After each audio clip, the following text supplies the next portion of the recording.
Om Shanti.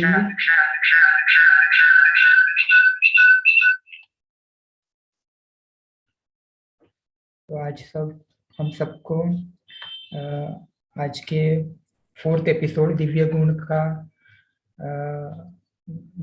Project के 4th episode धैर्यता और निश्चिंतता पे आप सबका बहुत बहुत स्वागत है। तो अभी तक हमने 3 एपिसोड कवर कर लिए हैं। तो आज 4th एपिसोड है हमारा धैर्यता और निश्चिंतता का। तीनों एपिसोड को हम सभी ने बहुत अच्छे से, उमंग उत्साह से, खुशी से बहुत अच्छे से पूरा किया है और हमारे अंदर दिव्य गुण को धारण किया है। तो इसके लिए आप सभी को बहुत दिल से मुबारक हो। तो चलिए आज अभी हम आपको इस दिव्य गुण के प्रोजेक्ट का आप सबको तो पता है ही, लेकिन जो भी भाई बहन नए जुड़े हैं उनके लिए फिर से एक बार हम पूरे प्रोजेक्ट का थोड़ा विवरण कर देते हैं। तो जैसे कि हम सबको ज्ञात है, यह दिव्य गुण का प्रोजेक्ट 4th एपिसोड अभी हम ले रहे हैं और गुण है धैर्यता और निश्चिंतता। आज हमारे बीच में इस गुण को और हमें इस गुण के विषय में और प्रकाश डालने और इस गुण का और हमें सूक्ष्मता में, गहराई में लेके जाने के लिए हम बहुत सौभाग्यशाली हैं कि हमारे बीच में दीदी जी, नलिनी दीदी जी अपना बहुमूल्य समय हमें देने वाले हैं। तो इसका हम सभी बहुत दिल से ग्रहण करेंगे और दीदी जी को भी बहुत दिल से हम स्वागत करते हैं। उसके बाद ये हमारे सब इम्पोर्टेंट लिंक्स दिए हुए हैं, व्हाट्सएप ग्रुप जुड़ने के links, project details, daily chart, study package को प्रिंट करने के लिए, स्टडी पैकेज मोबाइल द्वारा पढ़ने के लिए ये लिंक है, वर्कशीट का लिंक, और फिर पुराने जो भी क्लासेस हुए हैं उसका प्लेलिस्ट, यूट्यूब लिंक और ईमेल लिंक। जैसे कि हम सबको ज्ञात है, जगदम्बा भवन ये आदरणीय दशरथ भाई जी के प्रेरणा से इस प्रोजेक्ट को हम आप सबके सम्मुख लाए हैं और पूरे भारतवर्ष और भारत के बाहर भी कई भाई बहन इस प्रोजेक्ट से जुड़कर इसका लाभ उठा रहे हैं। तो समय की पुकार दिव्य गुणों से श्रृंगार। तो जैसे कि हम सबको ज्ञात है कि अभी समय की पुकार है दिव्य गुणों से श्रृंगार करना, और बाबा भी हमें मुरलियों से में यही प्रेरणा रोज दे रहे हैं कि हमें बाबा को याद करना है और दिव्य गुणों को धारण करना है। दिव्य गुण हमारे 4 धारणाओं में से, जो 4 सब्जेक्ट है उसमें से एक सब्जेक्ट दिव्य गुण की धारणा भी है, जिसको हम सभी को बहुत गहराई से धारण करना है। इसलिए यह प्रोजेक्ट हमारे सम्मुख आया है उपहार के रूप से, और हम सभी उसका बहुत अच्छी तरह से लाभ भी उठा रहे हैं। तो जैसे कि संगम युग पर स्वयं परमात्मा हम सभी का दैवी गुणों से श्रृंगार करते हैं। सभी आत्माओं के अंदर दैवी गुण और शक्तियां सुप्रावस्था में है, लेकिन इन दैवी गुणों को विकसित करने के लिए हमें भी कुछ प्रयास करना पड़ेगा। अगर यह अभ्यास सामूहिक रूप से होता है तो रिजल्ट बहुत ही अच्छा मिलेगा। हम सभी अव्यक्त वाणियों का अभ्यास तो कर ही रहे हैं, लेकिन इन वाणियों का स्वरूप बनना यह भी समय की पुकार है। यही दैवी गुण सुखदायी संसार लाने वाला है। यही दैवी गुण ब्राह्मण परिवार में संस्कार मिलन का जो मुख्य पेपर है, सहजता से हर आत्मा को पास कराने वाला है।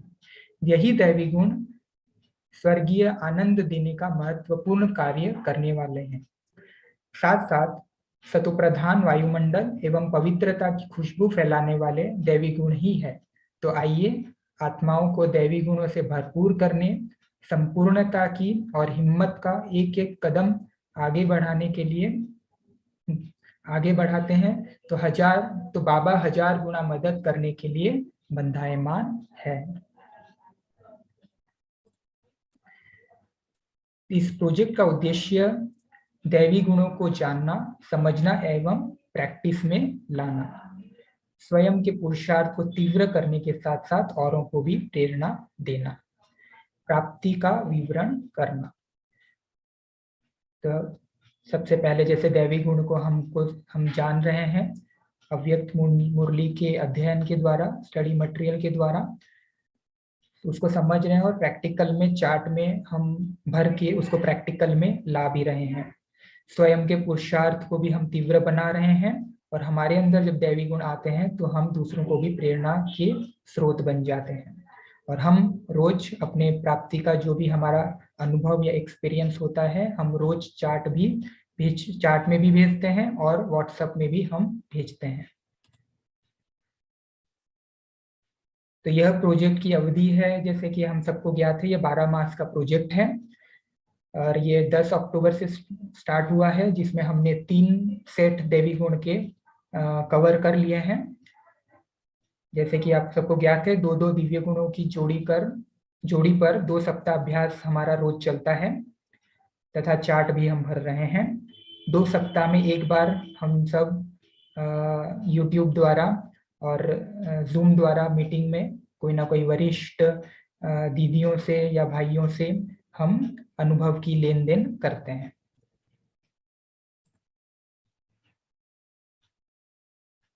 तो यह सभी देवी गुण जो 52 देवी गुण हैं उन सब के लिस्ट यहाँ पे है, जिसमें से हमने अभी तक 3 सेट कर लिए हैं, सत्यता, सभ्यता, हिम्मत, दृढ़ता, रूहानी प्रेम और मिलनसार। तो आज रूहानी प्रेम और मिलनसार का लास्ट दिन है। उसके बाद कल से हम शुरू कर रहे हैं धैर्यता और निश्चिंतता, इस दैवी गुण का अभ्यास, जो कि हमारे 7th और 8th वीक का अभ्यास है।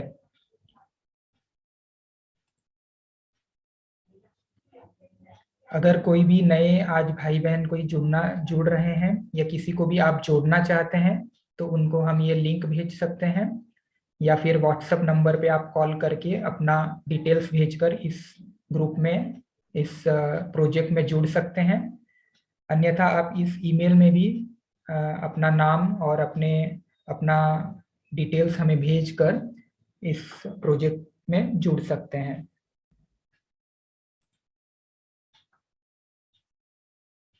तो इस प्रोजेक्ट में जैसे कि आप सबको ज्ञात है, हम सबसे पहले शुरुआत करते हैं, हर एक गुणों के पहले हम एक मास्टर क्लास रखते हैं और उसके साथ साथ हम अव्यक्त वाणी स्टडी मटेरियल आप सबको व्हाट्सएप ग्रुप में शेयर करते हैं, जिसके आधार से हम विचार सागर मंथन करते हैं और गुणों की गहराई में जाते हैं।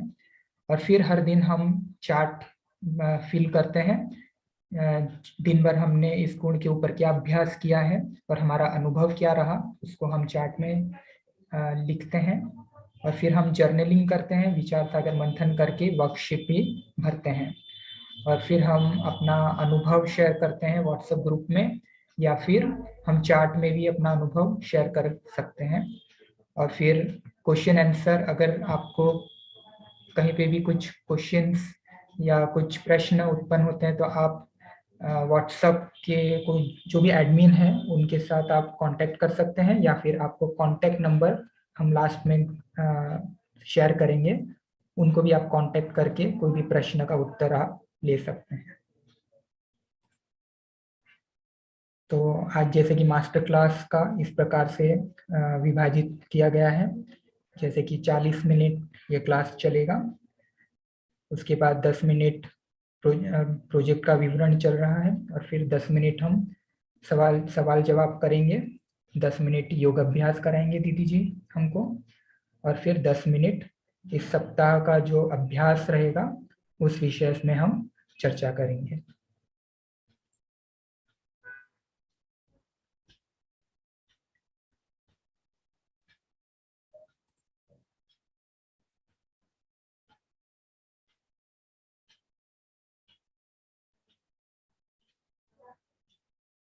तो हम सबको पता है कि हम सबको जो स्टडी मटेरियल मिलता है उसमें साकार और अव्यक्त मुरली का चुने हुए महावाक्य का संकलन रहता है, जो बाप दादा के अनेक प्रकार की सावधानियां, युक्तियां और गुह्य समझानी होती है, 14 मुरली का एक सेट हम सबको प्राप्त होता है, जिससे हम बहुत गहराई से उस गुण का अभ्यास कर सकते हैं।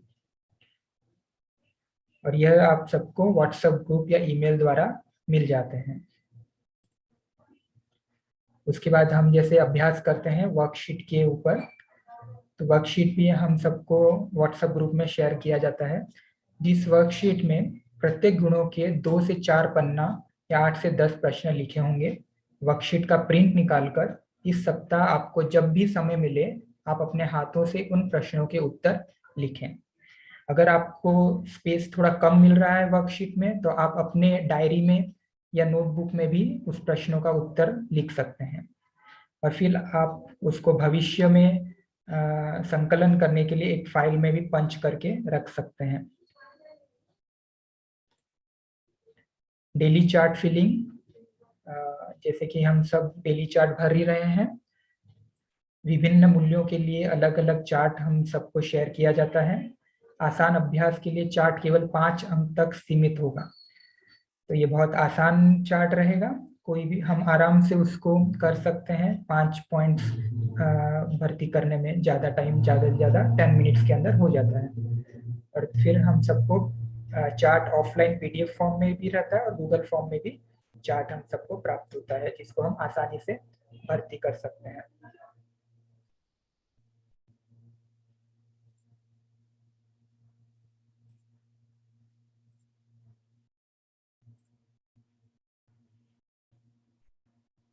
इसी के साथ अभी हम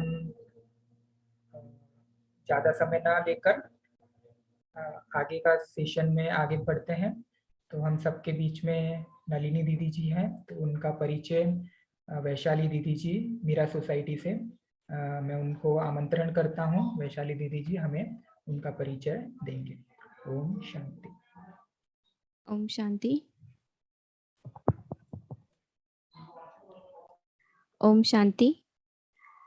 आज आप सबका इस दिव्य गुणों का श्रृंगार, इस देवत्व की ओर ले जाने वाले प्रोजेक्ट में आप सबका तहे दिल से स्वागत है, स्वागत है, स्वागत है। आज हम सब नलिनी दीदी जी से ज्ञान भंडार से भरपूर होने वाले हैं। तुम्ही हो देवी सरस्वती, तुम्ही हो माता भगवती, तुम करती सबकी सदगति, तुम्ही हो शिव की शक्ति, ऐसी हमारी नलिनी दीदी जी। आपको बाबा का परिचय 1978 में मिला। आप 45 साल से ईश्वरीय यज्ञ में समर्पित है। आप महाराष्ट्र के विभिन्न स्थानों पर ईश्वरीय सेवा अर्थ रहे। आप 2009 से मीरा सोसाइटी सेवा केंद्र के संचालिका के रूप में सेवाएं दे रही है।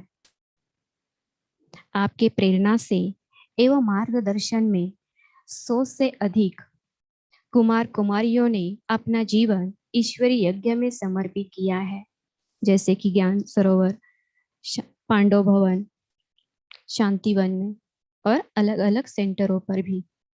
आप बिजनेस एंड इंडस्ट्री विंग की महाराष्ट्र को ऑर्डिनर्स है। इस विंग की लगभग 25 से अधिक सेमिनार्स, वर्कशॉप, कॉन्फ्रेंस आयोजित हुई है। आपने ईश्वरीय सेवा में पदयात्रा, रैली, रथ यात्रा, बस यात्रा, साथ साथ यूथ विंग के सम्मिलित होकर गांव-गांव में सेवा की है, जिसकी सोच में आत्मविश्वास की महक है, जिसकी इरादों में हौसले की मिठास है और जिसकी नीयत में सच्चाई का स्वाद है, उनकी पूरी जिंदगी महकता हुआ गुलाब है, जो हमारी आदरणीय नलिनी दीदी जी।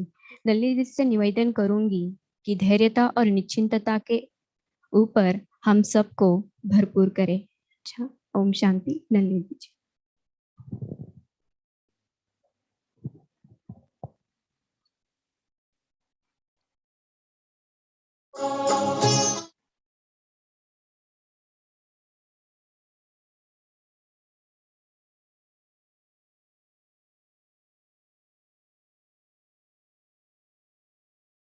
से कम 5 बातें तो चाहता ही है।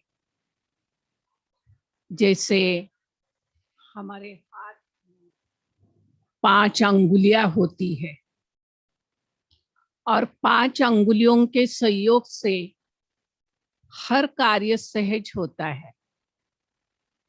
इसी प्रकार से आज की दुनिया में हर मानव मात्र, हर इंसान, हर व्यक्ति, चाहे वो छोटा है बड़ा है, अमीर है गरीब है, कोई भी धर्म का है, जाति का है, कोई भी क्षेत्र का, वर्ग का है, जीवन के अंदर एक है सुख, दूसरा है संपत्ति, तीसरा है भाग्य, चौथा है सफलता और साथ साथ प्रशंसा भी चाहता है। हर एक को लगता है कि मुझे अपने जीवन के अंदर ये 5 बातें मिलनी चाहिए, होनी चाहिए, और इसके लिए हर क्षेत्र का, हर व्यक्ति, हर समय, सदा काल के लिए जीवन के अंदर भिन्न भिन्न प्रकार के प्रयत्न करता रहता है, अभ्यास भी करता है, प्रयत्न भी करता है, पुरुषार्थ भी करता है, साधना को भी अपनाता है और साथ साथ हर प्रकार की मेहनत भी करता है। क्योंकि हम सब वास्तविकता को जानते हैं, कहा जाता है मेहनत का फल मीठा होता है, और मेहनत करना आज के इंसान के बस की बात नहीं है। क्योंकि समय के अनुसार, युग के परिणाम के अनुसार वो मेहनत कम करना चाहता है और सफलता ज्यादा प्राप्त करना चाहता है। ऐसे ही होता है ना।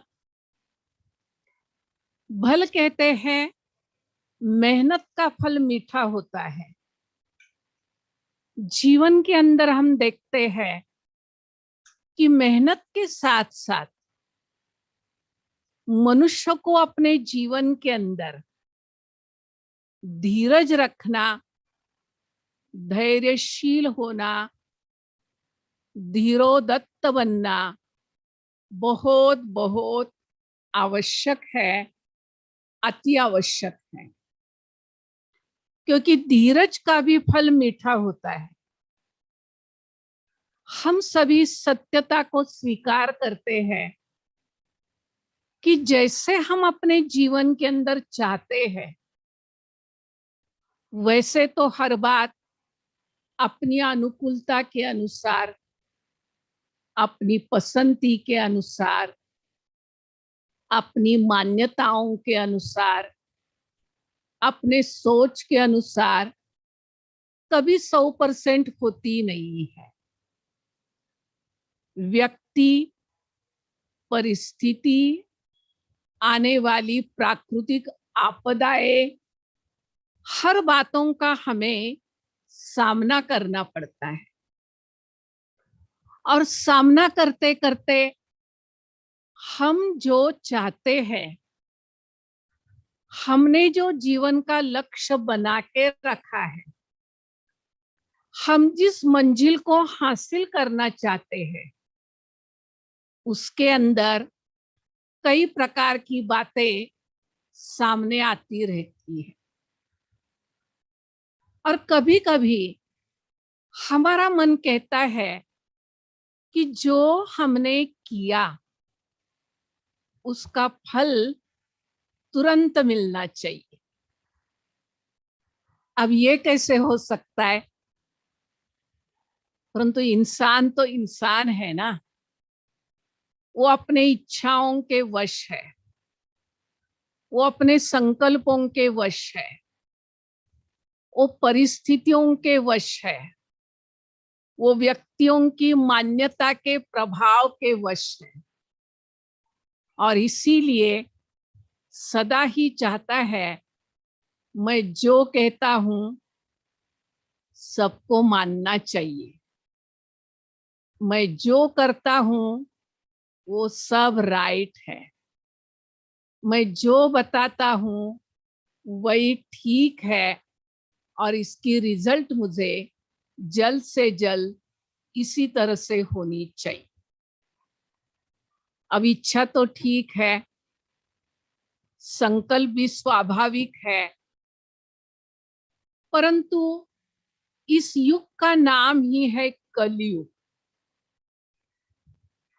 और कलयुग के कारण जो भी भिन्न भिन्न प्रकार की बातें जीवन के अंदर न चाहते हुए भी कभी अचानक रीति से सामने आती है, और उस समय इंसान अपने जीवन के अंदर बहुत हलचल में आता है, कभी डिस्टर्ब होता है, कभी मूंझ जाता है, कभी घबराता है, लेकिन साथ साथ वो बहुत अधीर होता है, उतावला होता है।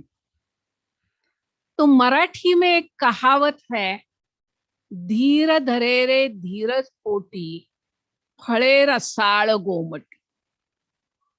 अगर आपको फल प्राप्ति चाहिए, अच्छी फल प्राप्ति चाहिए, तो आपको अपने जीवन के अंदर धैर्य रखना ही होता है, धीरजता को अपनाना ही होता है, क्योंकि ये सबसे बड़ा समय के अनुसार एक अति आवश्यक दिव्य गुण है, दैवी गुण है, और गुणों के भंडारी, गुणों के सागर स्वयं परमपिता परमात्मा ने ये इस गुण की हमें एक जालिम रामबाण दवाई दी है कि हे मनुष्यात्माएं, आप अपने जीवन के अंदर जो कुछ करते हो, जो कुछ चाहते हो, जो कुछ प्लान बनाते हो, तो उसके लिए आपको थोड़ा पेशेंस रखना होगा, धैर्य रखना होगा, और धीरजता के गुण को आपको अपनाना ही होगा। ऐसे तो हम शांत में रहते हैं, ऐसे तो हम मौन में रहते हैं, ऐसे तो हम साइलेंस में चलते हैं, लेकिन जैसे हम देखते हैं कोई बिल्डिंग बनती है, इमारत बनती है, तो इमारत या बिल्डिंग कोई एक ईंट से, एक पत्थर से, एक सीमेंट की बोरी से कभी नहीं बनती है। उसके लिए अनेक प्रकार का मटेरियल लगता है। एक भवन का निर्माण होने में एक ही प्रकार का मटेरियल काफी नहीं है, पर्याप्त नहीं है, लेकिन वो निर्माण होने के लिए कई चीजों की, कई मटेरियल की आवश्यकता होती है। प्लान बनाना अलग बात है, प्लानिंग करना अलग बात है, प्रैक्टिकल कार्य शुरू होना अलग बात है, लेकिन साथ साथ बिल्डिंग का निर्माण करने के लिए कई चीजें बहुत आवश्यक होती है।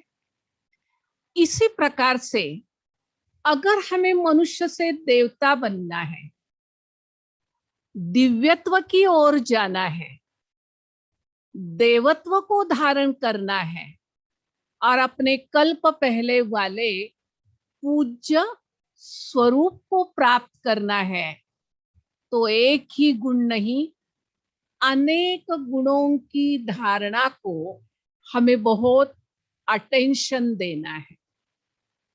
देखो बात भी कैसे कही है, कहते गुण आपे ही नहीं आते, गुणों को धारण करना पड़ता है।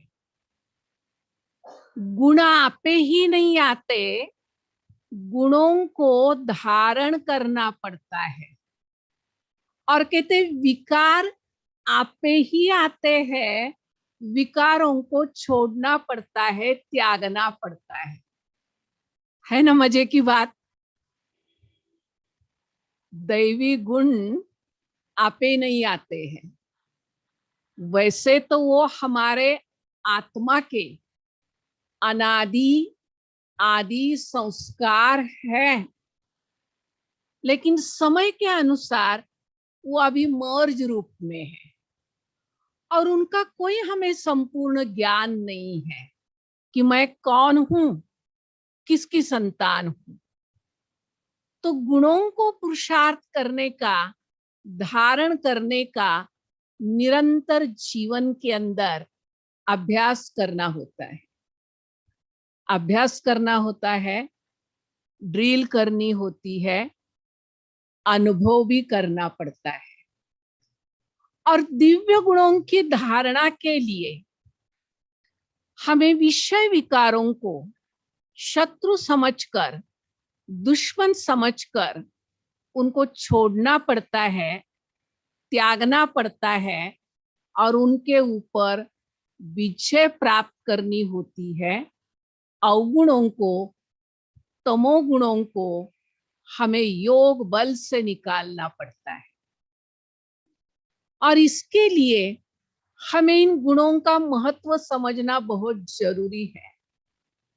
जब तक कोई चीज का हम महत्व नहीं समझते, तब तक हम अपने जीवन के अंदर बुराइयों का त्याग भी कैसे कर सकते, अच्छाई को धारण भी कैसे कर सकते। तो अच्छाई को धारण करना, अच्छाई का मन बुद्धि में बीजारोपण करना, उसके लिए भी सदैव हमें प्रयत्नशील होना पड़ता है। हम देखते हैं एक सिंपल बात, देखो थोड़ी भी बरसात होती है ना, तो जैसे थोड़ी भी बरसात होती है तो हमारे घर के बाहर आजू बाजू में, खेती तो खेती में होता ही है, लेकिन घर के बाहर आजू बाजू में घास उगती है, भिन्न भिन्न प्रकार की घास होती है जिसका कोई इतना उपयोग भी नहीं होता है और समय पर वो घास बढ़ते बढ़ते इतनी ऊंची बढ़ जाती है जो हमारे घर की शोभा ही कम हो जाती है और हमें वो काटनी पड़ती है, निकालनी पड़ती है, उस घास को समाप्त करना ही पड़ता है। और अगर उस घास को हम समाप्त करते हैं और उसकी जगह पर हमारे घर के सामने, हमारे घर के आजू बाजू में एक सुंदर लॉन हम तैयार करना चाहते हैं, निर्माण करना चाहते हैं, तो वो लॉन अनेक मनुष्य को कितना नजरों को भी सुख देता है और कितनी उसकी महिमा करते हैं।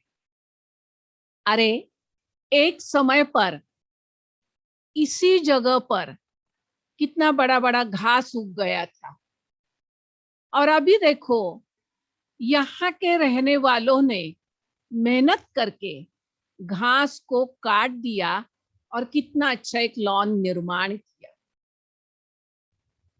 तो बात तो वही है ना, हमें अपने जीवन के अंदर भी दिव्य गुणों का, दैवी गुणों का, ईश्वरीय गुणों का एक बड़ा लॉन निर्माण करना है।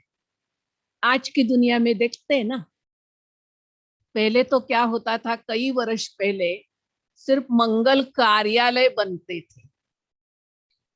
अब आजकल लोग क्या करते हैं, सिर्फ कार्यालय नहीं, कार्यालय के साथ साथ एक गार्डन का निर्माण करते हैं। सिर्फ गार्डन नहीं, गार्डन के साथ साथ उस कार्य के लिए कई प्रकार के बड़े बड़े लॉन्स निर्माण करते हैं। तो लोगों को वो बात अच्छी लगती है। वहां जाके प्रोग्राम करना, पार्टी करना, रिसेप्शन करना, एक दूसरे से मिलना, लोगों को कितना उसमें मजा आता है। तो हमारे जीवन के अंदर यही बात लागू होती है। अगर समय के अनुसार, पूर्व संस्कारों के अनुसार, वातावरण के अनुसार, गलत संग के अनुसार हमारे जीवन के अंदर अवगुणों की, तमोगुणों की घास उगती है, बढ़ती है। अगर हम ज्ञान बल के आधार से, गॉडली नॉलेज के आधार से, ईश्वरीय विचार प्रणाली के आधार से उसको समय पर ही काटते हैं, अच्छी रीति से काटते हैं और वहां दैवी गुण धारण करते हैं, तो हमारी भी जीवन कितनी श्रेष्ठाचारी बनती। श्रेष्ठाचारी जीवन का ही गायन है। वो कौन है? वो है देवी देवताएं, श्री लक्ष्मी, श्री नारायण। आज उनके गुणों की महिमा सब वर्णन करते हैं।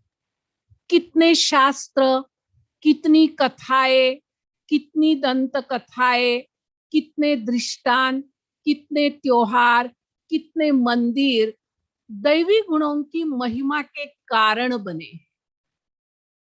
तो क्या महिमा उन जड़ मूर्तियों की है, हमारी नहीं है? इसके ऊपर आपने कभी सोचा? तो इस प्रोजेक्ट का यही एक मेन उद्देश्य है कि हमें अपने पूर्व स्वरूप के बारे में, हमें अपने पूर्व पाठ के बारे में, हमें अपने पूर्व भूमिका के बारे में जरूर सब कुछ जानना है। हम कौन थे, आज किस स्थिति में है और हमें फिर क्या बनना है। इतनी भी नॉलेज हमें प्राप्त होती है तो दिव्य गुणों को धारण करने में कोई कठिनाई नहीं है। तो चलो, इसके लिए भी थोड़ा धीरज रखना पड़ता है। बहुत बार हम देखते हैं कि इंसान मेहनत तो करता है, सब मेहनत करते हैं। छोटा बच्चा, स्कूल का बच्चा, किशोरावस्था वाला, युवा, बुजुर्ग, वृद्ध, महिलाएं, कन्याएं, सब आज मेहनत करती है। हर एक अपने क्षेत्र के अंदर उसको यथा बुद्धि, यथा शक्ति, यथा संपत्ति, हर प्रकार की मेहनत करते हैं। देखा जाता है बहुत बार जिंदगी में जितनी मेहनत करते हैं उतना फल नहीं मिलता है, उतनी रिजल्ट सामने नहीं आती है, उतनी सफलता को हम प्राप्त नहीं कर पाते हैं। तो उस समय हमारा मन थोड़ा मायूस होता है, हम थोड़े से शांत हो जाते, कभी निराश हो जाते और आजकल के समय के अनुसार डिप्रेशन में चले जाते। कारण क्या है? अरे इंसान के पास आज क्या नहीं है? साधन है, संबंध है, संपत्ति है, मैन पावर है, मटेरियल पावर है, सब कुछ उसके पास है, क्या नहीं है? फिर भी वो कभी कभी निराश के घेरे में जाता है, निराश के अंधियारे में डूबता है और लास्ट में वो डिप्रेशन की अवस्था में चला जाता है। कारण क्या होता है? क्योंकि वो कोई भी बात का तुरंत फल चाहता है। अब ये कैसे संभव है? हमें भागवत का, महाभारत का एक उदाहरण याद आता है। सचमुच हमने भी उसके ऊपर सोचा। अब कथा तो कथा होती है। कहते श्री कृष्ण के साथ उसकी जो बुआ थी, आत्या थी, तो उसका जो बच्चा था उसका नाम था शिशुपाल। तो शिशुपाल आसुरी वृत्ति का था और सदैव कुछ न कुछ हिंसात्मक काम करता था, कोई न कोई ऐसे बेकायदे कृत्य करता था। आसुरी अवगुण तो उसके जीवन में थे ही थे, तो सदैव कुछ न कुछ उल्टा काम करता था, कोई सज्जन का काम नहीं करता था। तो जब भी वो अपने बुआ के बच्चे को, शिशुपाल को देखने जाते थे, तो बुआ को माना शिशुपाल की माँ को अच्छी तरह से सत्य मालूम था कि मेरे बच्चे का वध, मेरे शिशुपाल की मृत्यु श्री कृष्ण के हाथ से होने वाली। उसको ये सत्य अच्छी तरह से मालूम था। और श्री कृष्ण तो जानते ही थे कि शिशुपाल को मारने वाला, शिशुपाल का वध करने वाला वो मैं ही हूं। परंतु बात आगे देखो, दोनों ही सत्यता को जानते थे। माँ भी जानती थी, शिशुपाल स्वीकार नहीं करता था, लेकिन उसकी माँ भी जानती थी और श्री कृष्ण भी जानते थे। अब बात क्या हो गई, माँ तो स्नेहमयी होती है, माँ का हृदय मातृवात्सल्य से पूर्ण होता है। तो उसने कहा इस सत्यता को मैं स्वीकार करती हूँ, फिर भी मैं आज को एक आज रिक्वेस्ट करती हूँ। हे भगवान, मैं आपसे रिक्वेस्ट करती हूँ, प्रार्थना करती हूँ, इसके 99 अपराध पूरे होने के बाद ही इसकी मृत्यु आएगी। तो भगवान ने कहा ठीक है, इसके 99, 99, 100 को, 100 को एक ही कम, इतने पाप होने तक, इतने अपराध होने तक मैं साइलेंस में रहूंगा, मैं धीरज रखूंगा, मैं इसको माफी करता रहूंगा। लेकिन 99 से ऊपर और एक बात हो गई, फिर जो है सत्य वो निश्चित है, भावी टले नहीं। और कहते सचमुच ऐसे बात हो गई। लेकिन 99 अपराध को, 99 गलत बातों को सागर के समान, समुंदर के समान विशाल बुद्धि बन, दूरांदेशी बुद्धि बन अपने में समा लेना, वो तो क्या होगा, वो धीरज का मेरु मणि होगा, और कौन हो सकता है। तो कितनी बड़ी बात हो गई। हम क्या करते हैं, हम ऐसा कर सकते हैं? कहेंगे नहीं नहीं, वो तो भगवान थे, वो तो ईश्वर थे, वो तो परम पिता थे। वो तो बात ठीक है ना, वो परम पिता ही थे, वो ईश्वर भगवान ही थे, लेकिन हम भी तो उनकी संतान हैं। इस सत्यता को आप इस प्रोजेक्ट के द्वारा जरूर जरूर स्वीकार करेंगे। वो गुणों के सागर, वो गुणों के भंडारी है, लेकिन उस पिता के गुणों का मैं आत्मा स्वरूप हूं, मैं मास्टर बनती जा रही हूं, और मुझसे भी उस प्रकार से उस गुण को धारण करना है। और इस गुण को धारण करने के लिए हमें भगवान ने और एक मंत्र दिया। मंत्र क्या दिया? वेट एंड सी। तो वेट एंड सी का मतलब ही क्या हो गया? कोई भी बात में हम उतावील होते हैं, क्योंकि हम वर्तमान की बातों को देखते हैं, उस समय की रिजल्ट को देखते, परिस्थिति को देखते, व्यक्ति को देखते, माहौल को, वातावरण को देखते, और हम सीधा बोल देते नहीं नहीं, ऐसा नहीं होना चाहिए, ऐसा ही होना चाहिए। या तो कहेंगे ये ऐसे कैसे हो गया, क्यों हुआ, कैसे हुआ। तो जो धीरजता का गुण है, मन को धैर्यता के बेल्ट में बांध देना, मन के ऊपर राजयोग की पढ़ाई के द्वारा संयम रखना, नियंत्रण रखना, कंट्रोलिंग पावर प्राप्त करना, उससे क्या होता है? ये धीरजता का गुण आता है। देखो, भगवान कितने वर्षों से हमें पढ़ा रहे हैं, और पढ़ाई पढ़ाने में उन्होंने कोई भी बात की कमी नहीं रखी है। लेकिन हम जब धारण करते, अभ्यास करते, पुरुषार्थ करते, उसमें कितना टाइम लगता है। तो उन्होंने भी सब कुछ देखते हुए धीरजता के गुण को धारण किया है ना।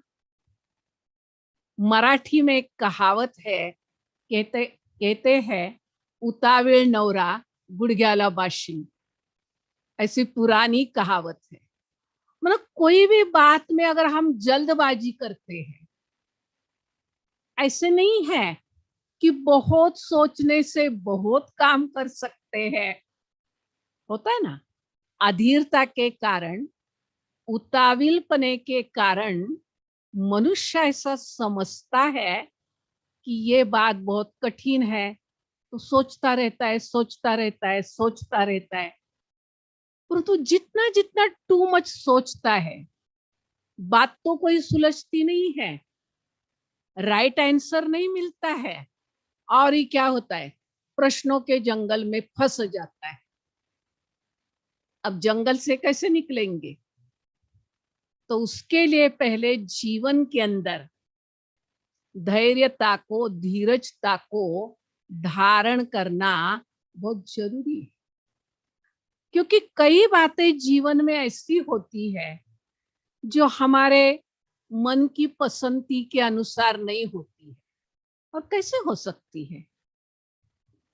इस सृष्टि पर कितनी कोटि कोटि आत्माएं हैं, हर एक की मतें, मान्यताएं, पूर्व संस्कार, कर्म, पार्ट भिन्न भिन्न प्रकार के हैं। और इतनी भिन्नताओं के अंदर हमारी जीवन की गाड़ी चल रही है। तो ये कैसे संभव है कि हमें हर बात मन के अनुसार हो, पसंदी के अनुसार हो, चाहना के अनुसार हो? लेकिन एक बात है, धीरज का एक अर्थ है दृढ़ता। हम अपने मन के अंदर थोड़ी दृढ़ता रखें। दृढ़ता का अर्थ क्या है? कि ऐसे तो हम ठीक रहते हैं, ठीक चलते हैं, चाहे व्यवहार भी ठीक करते हैं, पुरुषार्थ भी ठीक करते हैं, बाहरी जीवन में भी ठीक हो जाता है। लेकिन अनेक बार हम ये भी देखते हैं कि कोई भी बात में अगर हमें 100% निश्चय नहीं है, कहते निश्चय बुद्धि विजयंती। तो जैसे कई दो दो बातों का घनिष्ठ संबंध है, भक्त और भगवान, कार्य और कार्यकर्ता, देश और देश प्रेमी, खान पान और आरोग्य, कई दो दो बातों का घनिष्ठ संबंध होता है, एक दूसरे से कनेक्टेड बातें हैं। इसी प्रकार से धीरज के साथ साथ निश्चिंतता, ये भी गुण बहुत कनेक्शन रखता है, इससे जुड़ा हुआ है, कनेक्टेड। अगर उताविलपना है, माना धीरज को खोया हुआ है, हमारे मन के अंदर वेट एंड सी का मंत्र पक्का नहीं है, हम कुछ बात तुरंत चाहते हैं, तो ऐसा तो नहीं होता है। कहते हैं पी हळद हो गोरी, ऐसा होता है क्या? एक दिन में कोई गोरा बनता है क्या? काले से गोरा। कितने भी कॉस्मेटिक साधन, सौंदर्य प्रसाधनों का यूज करो, एक दिन में कोई गोरा बन सकता है? नहीं बन सकता है ना। तो एक दिन में तो ये बात नहीं हो सकती है ना। लेकिन बहुत काल के अभ्यास से, यथार्थ ज्ञान को जीवन में धारण करने से, विधि पूर्वक कोई भी बात को अपनाने से, गड़बड़ी में न रहने से, जल्दबाजी में न चलने से, टू मच न सोचने से, हम अपने जीवन के अंदर निश्चिंत बन सकते हैं। चिंता किसको नहीं है? छोटे बच्चे से लेकर मरने वाले तक, बूढ़े तक, हर एक को भिन्न भिन्न प्रकार की चिंताएं। चिंताओं के पिंजड़े में आज का इंसान बैठा है। आज शाम को क्या होगा, कल क्या होगा, ये होगा तो, वो होगा तो, बहुत बातों के अंदर वो उलझता रहता है, क्योंकि उसको गीता का मंत्र पक्का नहीं है। जब तक ये गीता का मंत्र, गीता का महावाक्य, भगवान वाच्य ये महावाक्य बुद्धि के अंदर छपता नहीं है, कौन सा? समय के पहले भाग्य से अधिक किसी को भी नहीं मिलता है। तो चिंता किस बात की करनी है? क्यों नहीं हम निश्चिंत बनते हैं? तो पहले तो हमें अपने आप में ही निश्चय नहीं है, हमारे ही संकल्पों में कमजोरी है। हम कहते कैसे करेंगे, कैसे होगा, ये करेंगे, घर वाले क्या कहेंगे, अच्छा ये करूंगा, पड़ोस वाले क्या कहेंगे, ये करूंगा, हमारे गांव वाले क्या कहेंगे, हमारे पूर्वज क्या कहेंगे। बहुत कुछ संकल्प मन के अंदर होते हैं और उसका परिणाम तनाव के रूप में होता है। मना पहले हमने जिस बात को मन में ठान लिया है, चाहे कोई सपना देखा है, चाहे कोई प्रैक्टिकल लाइफ में बात करना चाहते हैं, चाहे कोई ठोस निर्णय लेना चाहते हैं, चाहे कोई एम ऑब्जेक्ट को प्राप्त करना चाहते हैं, कोई ध्येय हमने जीवन में रखा है, कोई मंजिल की पूर्ति के लिए चलना चाहते हैं, तो हमें पहले अपने आप में ही निश्चय नहीं है। और कहा जाता है निश्चय बुद्धि विजयंती। अगर निश्चय नहीं तो विजय प्राप्त करना बहुत दूर की बात है। अगर निश्चय नहीं तो निश्चिंतता प्राप्त करना लंबे खजूर की बात। तो निश्चिंतता को धारण करने के लिए, इस गुण को अपना के लिए, इन दोनों बातों का कनेक्शन है। पहले मन के संकल्पों की गति एकदम साइलेंस में होनी चाहिए। हमारी संकल्पों की गति राजधानी एक्सप्रेस के समान होती है, बहुत फास्ट होती है। ये भी करना है, ये भी करना है, ये भी बोलना है, ये भी बोलना है, ये भी करना है, बहुत कुछ होता है। और इसके कारण क्या होता है, मन हल्का होने के बजाय, लाइट बनने के बजाय वो भारी होता है, बोझिल होता है। और देखो, जिसके हाथ में, जिसके कंधे पर, जिसके कमर पर, जिसके साथ बहुत बोझ है, वो कैसे वो रनिंग के रेस में दौड़ सकता है? कैसे वो कंपटीशन में उतर सकता है? कैसे वो कलयुगी समय के चैलेंज को सामना कर सकता है? हो ही नहीं सकता है। ट्राई करके देखो, हो नहीं सकता है ना। तो इसके कारण जितनी जितनी हमारी मन के संकल्पों की गति शांत होती है, हमारे मन के संकल्पों की पद्धति ईश्वरीय विचारों के ज्ञान के आधार पर होती है, उतना मन धीरजता को अपनाता है। हमारा मन धैर्यशील बनता है और उसको शांति से चलना, शांति से चलने का अर्थ ये नहीं है कि हमारा मन निष्क्रिय बनता है, कर्मों से पलायनवाद स्वीकारता है, ऐसा नहीं है। लेकिन जितना जीवन में आवश्यक है, उस सार में, समरी में, सारांशों में वो अपनी जिंदगी बिताता है। बाकी फालतू बातों में वो नहीं जाता है। जो बातें अनावश्यक है, उसको कभी भी जीवन में अपनाता नहीं है। तो धीरजता के गुण को अपनाने से हमारे जीवन के अंदर जो अनावश्यक बातें हैं, जिनका न स्व उन्नति से संबंध है, न जीवन के एम ऑब्जेक्ट को प्राप्त करने से संबंध है, वो सारी अनावश्यक बातें, फिजूल बातें, व्यर्थ बातें, साधारण बातें जीवन से गायब हो जाती, समाप्त हो जाती। तो कितनी अच्छी जीवन बन जाती है।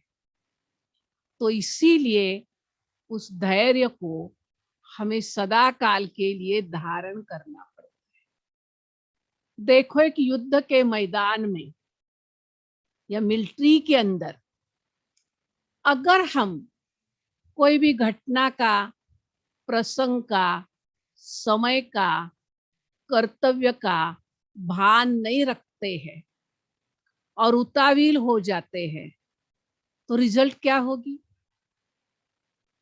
थोड़े हमको सफलता मिलेगी, हम विजयी बनेंगे, हम कोई परमवीर चक्र प्राप्त करेंगे, नहीं हो सकता है। लेकिन हम समय के अनुसार ठोस निर्णय लेते हैं, क्योंकि क्या है, अधीर मन बुद्धि को प्रभावित करता है। और वो जो बुद्धि जिसको कहते हैं जजमेंट पावर है, उसके अंदर वो जजमेंट पावर न होने के कारण समय पर हमारा निर्णय गलत हो सकता है, ठोस निर्णय नहीं ले सकते हैं, राइट रॉन्ग की बुद्धि में ही समय चला जाता है और जजमेंट ठीक न होने के कारण, फैसला गलत होने के कारण हम जीवन के अंदर बहुत बड़ी प्राप्ति से वंचित हो जाते, विन्मुख हो जाते। तो फायदा ही क्या हुआ? ये किस कारण हुआ? क्योंकि हमने उताविलपने में, जल्दबाजी में ठीक रीति से सोचा नहीं, समझा नहीं, किया नहीं, और बुद्धि ने क्या किया? गलत निर्णय। तो धीरजता का गुण वो गुण है जो हमारे बुद्धि को राइट और रॉन्ग में बैलेंस रखकर क्या करना है, क्या नहीं करना है, इसके अंदर से समझानी देता है और हमारा विवेक जागृत करता है। इसलिए इस गुण को धारण करना है।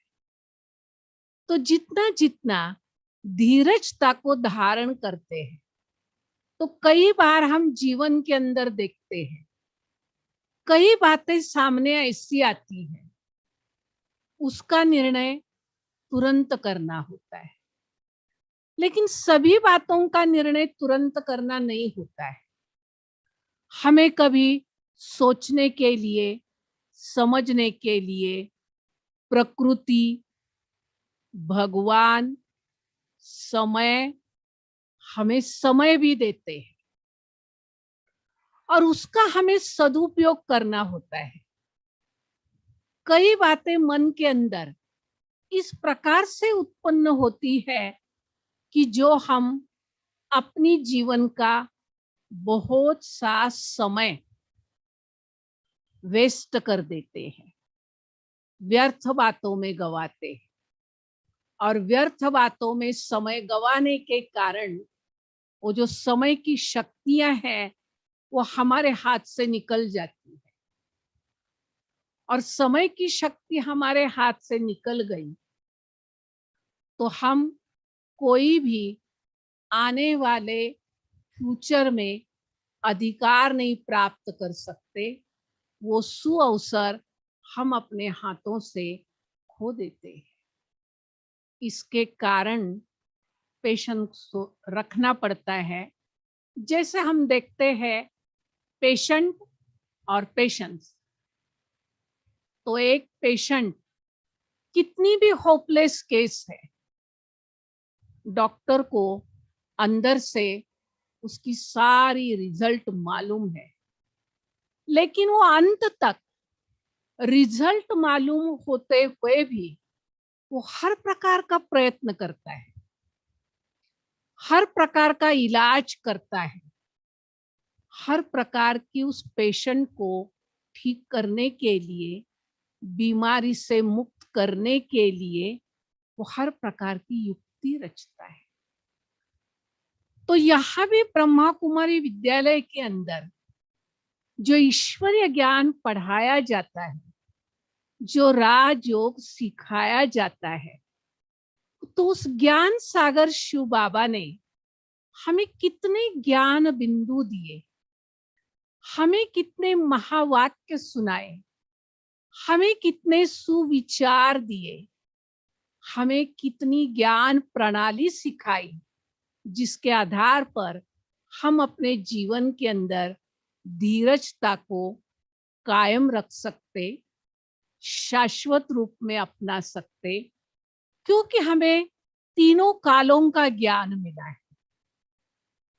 धीरज भी तब रख सकते हैं जब हम त्रिकालदर्शी बनते हैं। मास्टर त्रिकालदर्शी बनकर हम संकल्प करते हैं, निर्णय लेते हैं, कर्म करते हैं और व्यवहारिक जीवन में भी उस बात को अपनाते हैं। क्योंकि कोई भी बात हो जाने पर हम सोचते हैं तो फायदा तो कुछ भी नहीं होता है।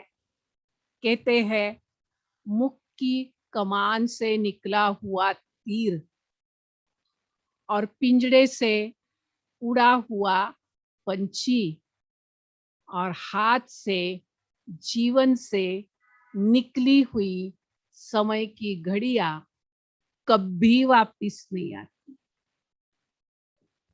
तो इस बात को तो हमने स्वीकार किया ना,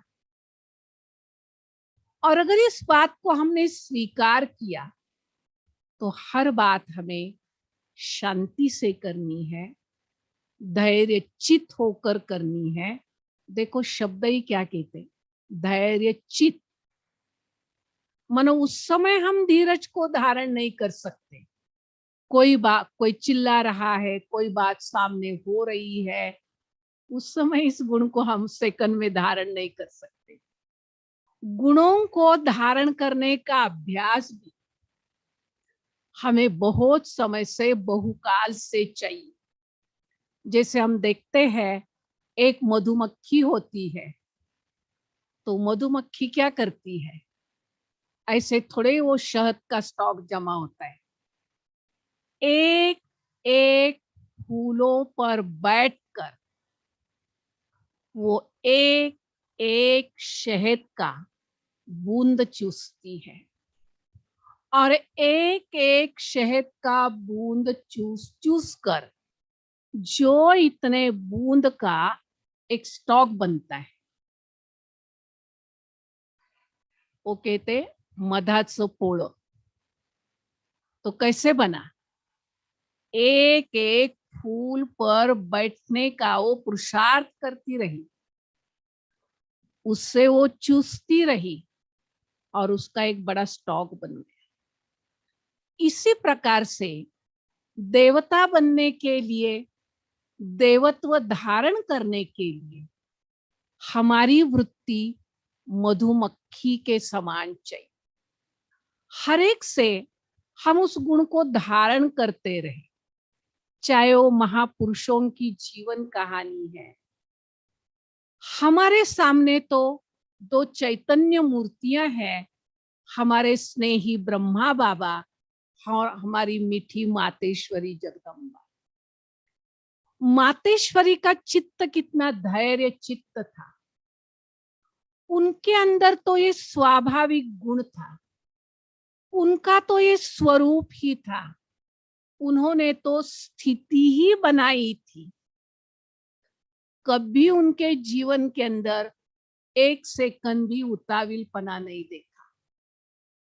वो हमेशा हर परिस्थिति में, बाकी बातें क्या बाहर की, खुद को इतनी बड़ी व्याधि थी, वो व्याधि का उग्र रूप शरीर के अंदर बन गया था और मातेश्वरी को ये सारा बताया भी गया. तो भी मातेश्वरी को जिन्होंने भी देखा, समझा, मातेश्वरी के चेहरे पर उस उग्र व्याधि के कोई भी एक्सप्रेशन, कोई भी भावनाएं, कोई भी चिंताएं, कुछ भी भाव नहीं थे. उससे वो एकदम उपराम थी. तो देखो, एक धीरजता के गुण ने स्थिति बनाने में कितना मदद किया. तो ये गुण हमारी साइलेंस पावर को बढ़ाता है.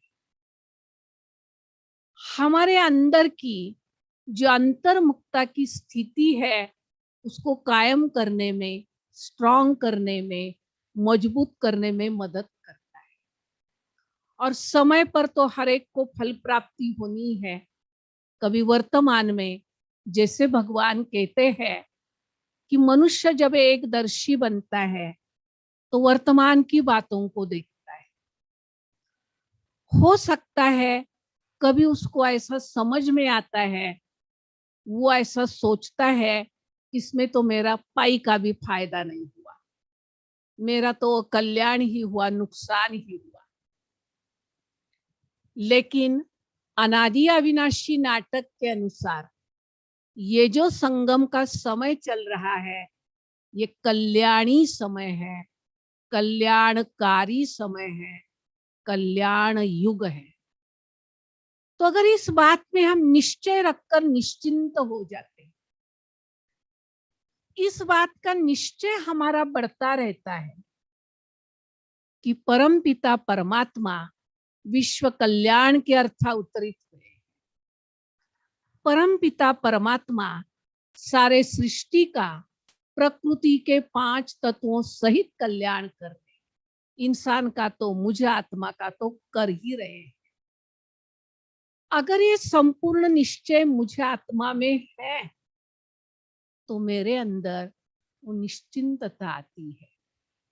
न कल की चिंता है, न काल का फिक्र है, क्योंकि दिन रात हम उस चिंतामणि के छत्र छाया में बैठे.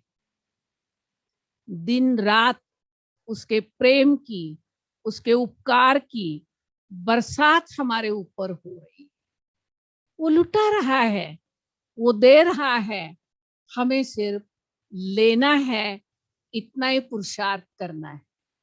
तो निश्चिंतता जीवन के अंदर मनुष्य को समय के अनुसार चिता की चिंताओं से निकलकर, उतरकर, आज तक हम चिंताओं की चिता पर बैठे थे. तो जो चिता पर बैठेगा उसका क्या होगा? लेकिन जो चिताओं से उतर जाएगा और निश्चिंतता को धारण करेगा, उसको कितनी न जीवन के अंदर प्राप्तियां होती रहेगी। तो हम देखते हैं कि हमारी जो बड़ी दादी थी, धैर्य क्या अवस्था होती है, धीरजता क्या होती है, निश्चय निश्चिंतता क्या होती है। तो ऐसे ही है, भगवान ने एक बार साकार मुरली चलाई।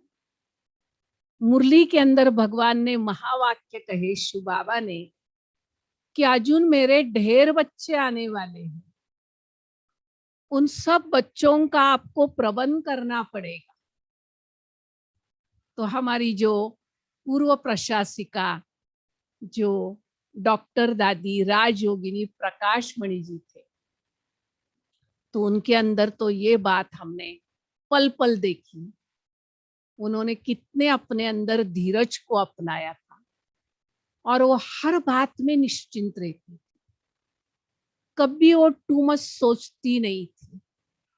तो जैसे उन्होंने ये महावाक्य सुना तो थोड़ा सा संकल्प आया, अरे शिव बाबा शिव पिता कहते हैं मेरे ढेर के ढेर बच्चे आने वाले हैं, भीड़ लगने वाली है, लंबी क्यों लगने वाली है, और उनका आपको प्रबंध करना पड़ेगा।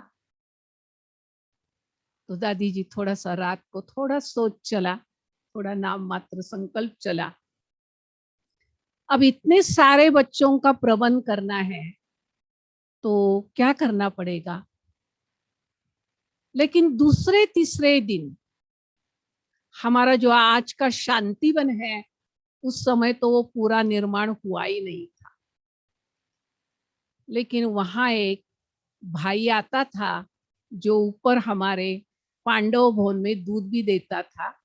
और वो जब दूध वाला आया तो जो भाई दूध लेता था, उस भाई को उसने अचानक सहज बोला कि देखो मुझे ना अपनी जमीन देने की है, बिक्री करने की है, तो आप हमारी जमीन लेंगे। तो उस भाई ने कहा कि आपकी बात तो ठीक है, लेकिन हम हमारे बड़ी दादी माँ से बात करते हैं। और जैसे ही दादी जी के पास ये बात पहुंच गई, दादी को भी मन के अंदर बहुत आश्चर्य लगा। कल ये संकल्प आया, आज वो बात सामने पूरी भी हुई। तो इस अनादि अविनाशी नाटक के अंदर हर बात निश्चित रूप में है। तो जब है ही निश्चित रूप में, अटल है, सत्य है, तो हम उसके बारे में भगवान से ज्यादा सोचेंगे तो जैसे हम उससे बुद्धिमान हो गए, तो ऐसा तो हो नहीं सकता है ना। भगवान बुद्धिवानों की बुद्धि है, तो वो आया ही है हमें निश्चिंत बनाने के लिए, चिंताओं से मुक्त करने के लिए, और साथ साथ ऐसा ज्ञान देने के लिए। तो निश्चिंत बनने के लिए हम सभी, आप सभी शुभ चिंतक बनेंगे, सर्व आत्माओं के प्रति, कोटि कोटि आत्माओं के प्रति शुभ चिंतन करेंगे। यही शुभ भावना, शुभ कामना। ओम शांति।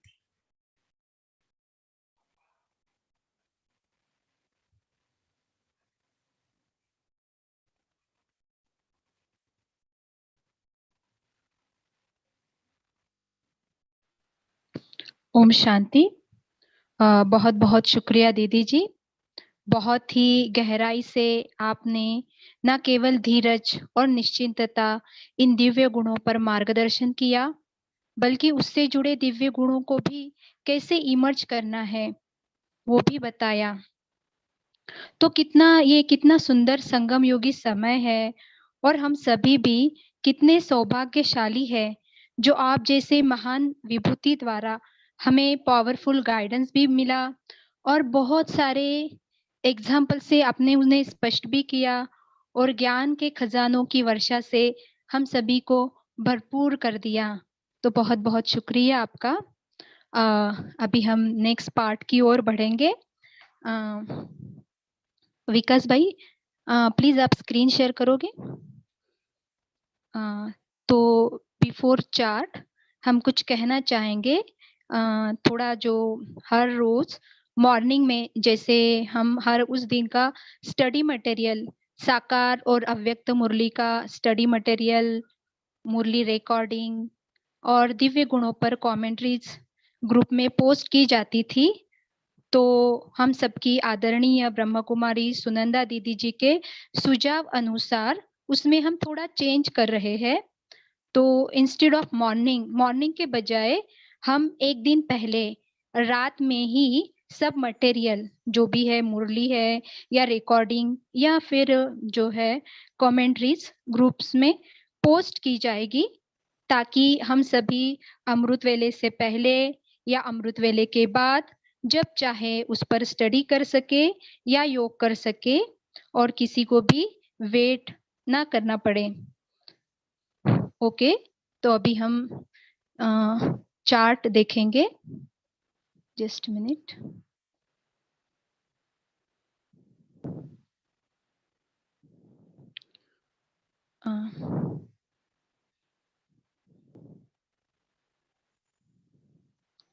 जैसे आपको पता होगा कि हर रोज हम चार्ट फिल करते हैं और उसमें 5 क्वेश्चंस रहते हैं।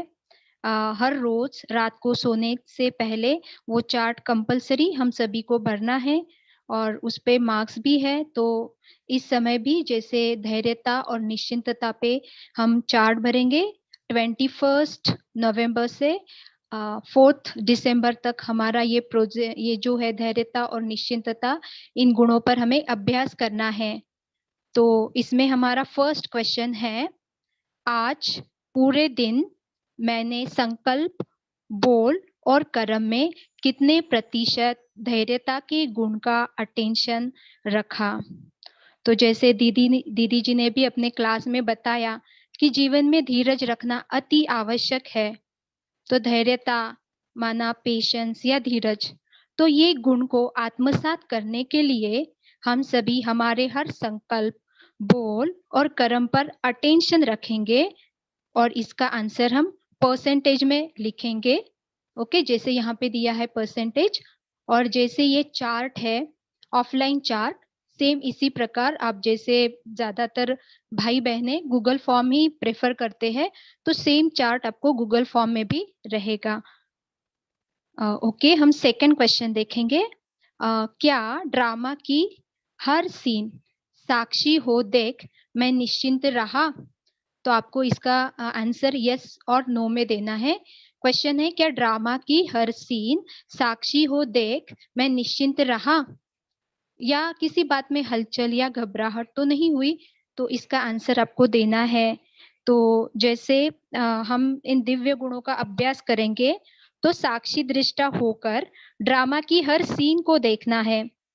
वो सीन बुरी हो सकती है या अच्छी भी हो सकती है, पर उसका मुझे पे कोई असर ना हो, कोई हलचल या घबराहट ना हो, सिर्फ और सिर्फ साक्षी होकर देखना है और निश्चिंतता की चेकिंग करनी है कि क्या ड्रामा की हर सीन साक्षी होकर साक्षी हो देख मैं निश्चिंत रहा, यस और नो में आंसर लिखना है।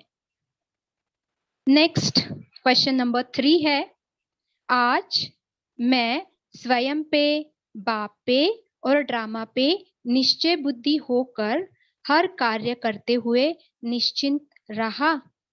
तो इसके लिए हमें तीनों बातों की चेकिंग करनी है। स्वयं पे भी निश्चय बुद्धि, बाप पे भी निश्चय बुद्धि और ड्रामा पे भी निश्चय बुद्धि होकर निश्चिंत रहे। जैसे बाबा कहते हैं ना, निश्चिंतता का आधार निश्चय बुद्धि होना और निश्चय बुद्धि ही विजयी हो सकते हैं। तो यहाँ पे सिर्फ ड्रामा या बाप पर निश्चय नहीं, तो हमें तीनों के लिए हर कार्य करते हुए चेकिंग करनी है। स्वयं के लिए मैं श्रेष्ठ आत्मा हूँ, बाबा का बच्चा हूँ, तो मैं ये कार्य सहजता से कर सकूंगा, तो उसमें निश्चिंतता। फिर बाप में निश्चय, जब स्वयं परमात्मा बाबा मेरे साथ है, तो जो होगा वो अच्छा ही होगा, और निश्चिंतता की चेकिंग। या फिर ड्रामा पे निश्चय, जैसे बाबा हमेशा मुरलियों में कहते हैं ड्रामा कल्याणकारी है, बनी बनाई बन रही है, या फिर नथिंग न्यू। तो ड्रामा पे निश्चय, जो हुआ अच्छा, जो हो रहा है वो भी अच्छा, और जो होगा वो तो अच्छे से अच्छा होगा। तो ड्रामा के लिए भी निश्चिंतता की चेकिंग करनी है, और तीनों के लिए यस और नो में आंसर लिखना है, तीनों के लिए सेपरेट अलग अलग।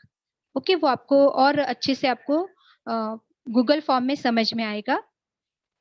नेक्स्ट 4th क्वेश्चन है, आज धैर्यता और निश्चिंतता के गुणों से संबंधित विशेष योग अभ्यास करते हुए स्वयं में इस गुण की धारणा का अनुभव हुआ। तो जैसे हम सभी योग तो कंपलसरी करते ही है, तो अभी और एक पॉइंट की योग करते समय चेकिंग भी करनी है। तो धैर्यता और निश्चिंतता इन दिव्य गुणों से संबंधित, जैसे ग्रुप में भी मेडिटेशन कमेंट्री पोस्ट की जाती है, तो हम सब उसका लाभ ले सकते हैं, उसकी हेल्प ले सकते हैं, या फिर जो बाबा के महावाक्य के आधार से भी हम स्वयं भी योगाभ्यास कर सकते हैं। पर हम सब अलर्ट होकर योगाभ्यास करेंगे और चेक भी करेंगे कि हम इन दिव्य गुणों की धारणा का स्वयं में अनुभव कर रहे हैं या नहीं। तो इसका आंसर हम यस और नो में करेंगे। और अनुभव करने के लिए इन दिव्य गुणों के अभ्यास को पढ़ना, सुनना, मनन, चिंतन तथा मंथन करना जरूरी है, तो ही हम उनका स्वरूप बन सकेंगे। ओके, तो नेक्स्ट हमारा इसका चार्ट का लास्ट 5th क्वेश्चन है, आज धैर्यता और निश्चिंतता के गुणों पर मनन चिंतन कर पॉइंट लिखे या वर्कशीट में से कुछ पॉइंट भरे। तो सपोज आप जो जैसे हर दिन आप स्टडी करते हो, जो भी हर दिन के लिए आपको जो धैर्यता और निश्चिंतता इन दिव्य गुणों पर बाबा के साकार या अव्यक्त मुरलियों से कुछ स्टडी मटेरियल पोस्ट किया जाएगा, तो हम सभी उस पर मनन चिंतन करके पॉइंट लिख सकते हैं। या फिर जैसे हमेशा की तरह जो वर्कशीट रहता है, 8 to 10 क्वेश्चंस रहते हैं जो वर्कशीट, उसमें उसके पॉइंट भी अगर आपने लिखे, चिंतन करके लिखे, तो भी आप उसका आंसर यस में लिख सकते हैं। तो चिंतन करके पॉइंट लिखना इम्पोर्टेंट है, तो इसका भी आंसर आप यस या नो में लिख सकते हैं। ओके, तो ये था चार्ट के लिए, और अभी हम देखेंगे वर्कशीट।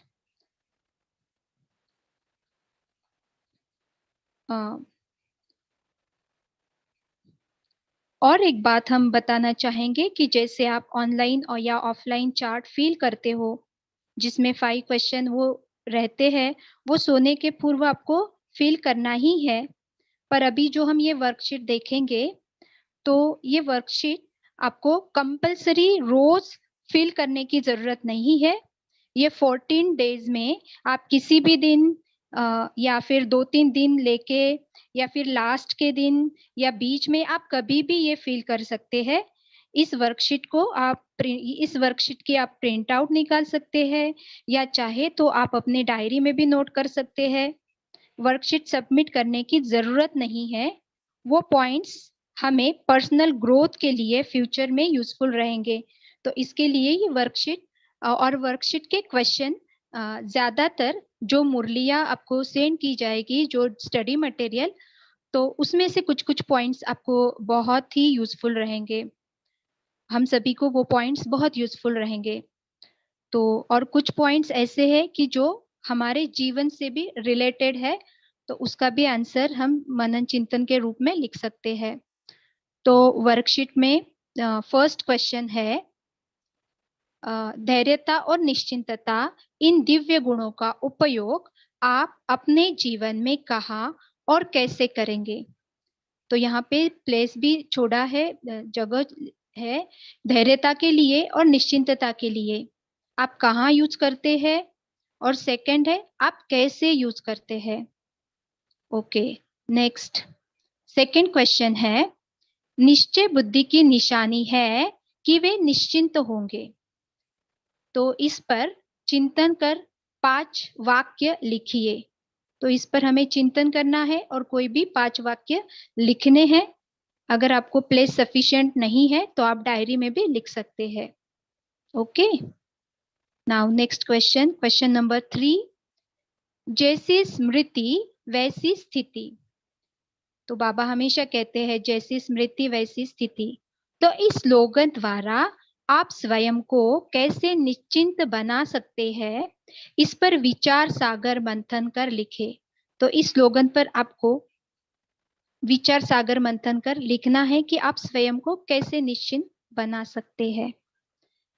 नेक्स्ट क्वेश्चन नंबर 4 है, जो बीती सो बीती करते हैं वह सदा निश्चिंत रहते हैं। तो क्या आपने कोई बीती बात या परिस्थिति को पकड़ा हुआ है? चेक करना है कि हमने कोई बीती बात को या परिस्थिति को पकड़ा हुआ है, और अगर हाँ तो उसे लिखे और बीती कर भूल जाए। तो उसे लिखकर हमें भूल जाना है। नेक्स्ट 5th क्वेश्चन है, रूहानी सर्जन हमें कौन सा धीरज देते हैं? तो जैसे अभी आज नलिनी दीदी जी ने भी बहुत सारी धीरज की बातें बताई, और बाबा भी हमेशा मुरलियों में बताते रहते हैं। जैसे वो सॉन्ग भी है, धीरज धर मनवा धीरज धर। तो बाबा रूहानी सर्जन हमारे बाबा हमें कौन सा धीरज देते हैं, इस पर हमें मनन चिंतन कर लिखना है। नेक्स्ट क्वेश्चन नंबर 6 है, जब आपने धैर्यता को नहीं अपनाया तो कार्य में क्या क्या समस्या आई? तो इस क्वेश्चन का आप ऐसा लिख सकते हैं कि जो भी आपने धैर्यता को नहीं अपनाया था, वो प्रसंग, वो सीन याद करना है, और फर्स्ट कॉलम में उसका विवरण आप शॉर्ट में लिख सकते हैं। नेक्स्ट सेकंड कॉलम में है अधैर्यता। अधैर्यता अधैर्यता के कारण समस्याएं। तो क्या क्या समस्याएं आई? अगर आपने धीरज नहीं रखा, अधैर्यता रही, तो उसकी समस्याएं क्या क्या आई? और थर्ड कॉलम में आपको लिखना है, इस प्रसंग में अगर धैर्यता लाते तो क्या परिणाम होता? तो तीनों का आप कंपेयर करके लिख सकते हैं। Okay, next question number 7।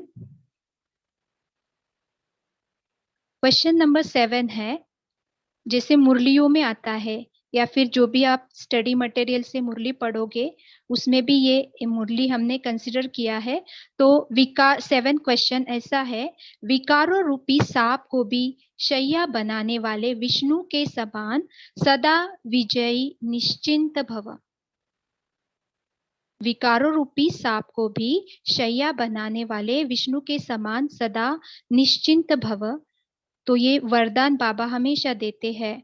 तो आपने 5 विकार रूपी सांप को परिवर्तन कर कैसे शैया बनाया, अपना अनुभव लिखे।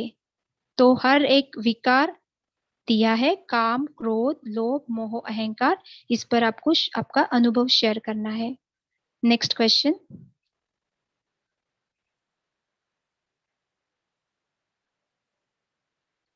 नेक्स्ट क्वेश्चन नंबर 8, निश्चय बुद्धि का अर्थ है बेफिक्र बादशाह, कैसे स्पष्ट करें?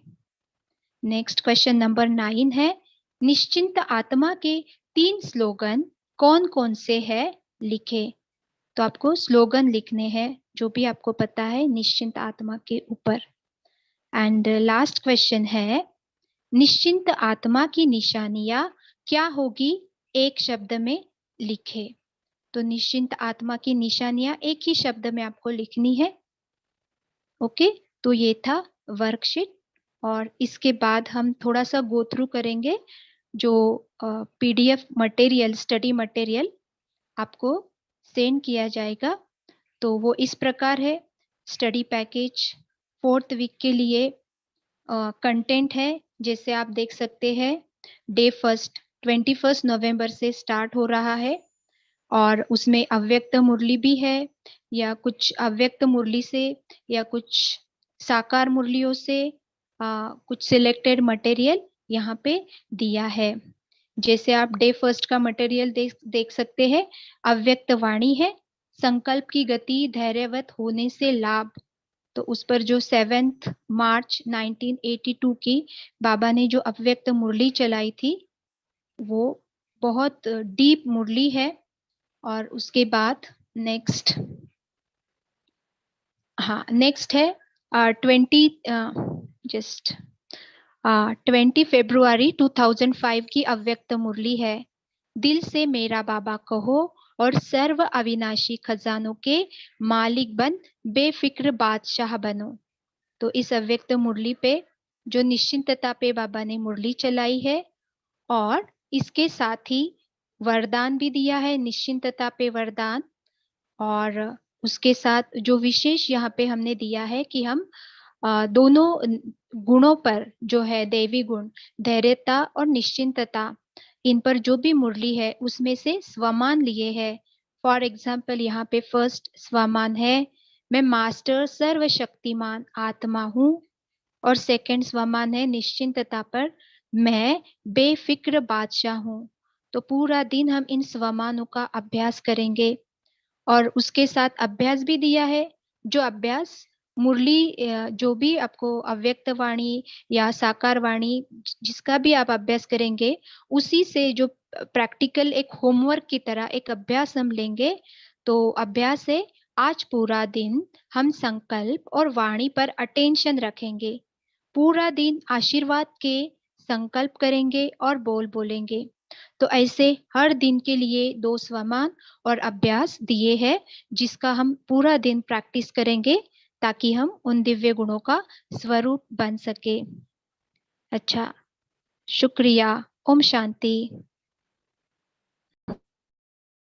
ओम शांति। बहुत बहुत धन्यवाद प्रतीका बहन जी, आपने बहुत अच्छे से पूरे स्टडी मटेरियल्स और चार्ट को एक्सप्लेन किया हम सबके सामने। तो अभी हम रिक्वेस्ट करेंगे, इस समय की सीमा देखते हुए हम रिक्वेस्ट करेंगे दीदी जी से हमें मेडिटेशन द्वारा इस गुणों का अनुभव कराएं। तो हम इस मेडिटेशन द्वारा हम सभी गुणों का अनुभव करेंगे और फिर हम कुछ 1-2 प्रश्न को लेकर फिर समाप्ति की ओर जाएंगे। तो दीदी जी से हम निवेदन करते हैं, रिक्वेस्ट करते हैं कि आप मेडिटेशन से गुणों का अनुभव करें।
थैंक यू, आप सभी का बहुत बहुत थैंक्स।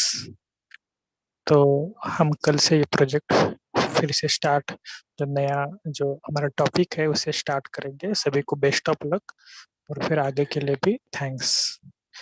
ओम शांति। Thank you.